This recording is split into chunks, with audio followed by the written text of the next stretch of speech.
Last night we met Army veteran Zach Fox and his Colonel, a service dog who goes everywhere with Zach to help him manage his disability caused by tours of combat overseas. Fox and his family shared a recent experience being asked to leave a dining area of a restaurant with a very strict no dogs policy, despite ADA laws that allow Colonel public access, no questions asked. The situation has been resolved. Everybody's worked it out. But as I found out from many of you, there's a big disconnect between trained service dogs and others some people may think are the same thing. Colonel. At home, 3-year-old Colonel looks and acts like your typical lab. Oh, yeah. Colonel. He's beautiful. He's a gorgeous looking dog. Across.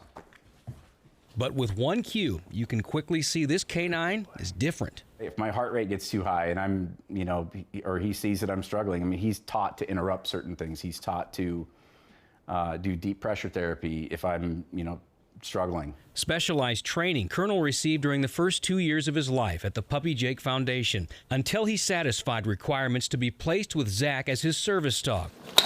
To help manage the severe anxiety and PTSD this Army veteran couldn't leave overseas. He's been trained to constantly look at me and look for cues and look for these signals that I might be giving off, whether that be verbal or nonverbal. This vest helps distinguish his purpose.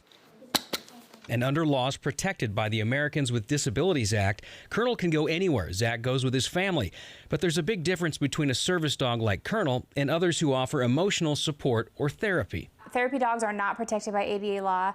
Emotional support animals are not protected by ADA law. So if someone says that they have a therapy dog or an emotional support animal, they are not allowed public access rights. But that's where the line in the sand gets muddy. There's no such thing as a service dog certification. Under ADA law, owners who claim their dog as a service animal may be asked 2 questions by someone like, say, a hostess at a restaurant. Is the dog a service animal required because of a disability? And what work or task has the dog been trained to perform? The owner doesn't have to prove anything else, nor should they. That would be like asking someone to prove they have a disability, which is obviously against the law. I'm not sure what the solution is there. I wish that there was a way to prevent people from abusing the system. I don't know what that is. It is unfortunate that other people out there misuse this program. The whole idea of being able to bring your dog everywhere.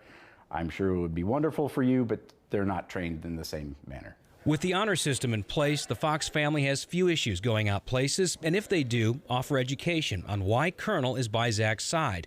But like humans, there's no excuse for bad behavior. The ADA law does outline that if the dog is acting inappropriately, if they're jumping, if they're nipping, that you can ask them to leave. And I want business owners to know that too.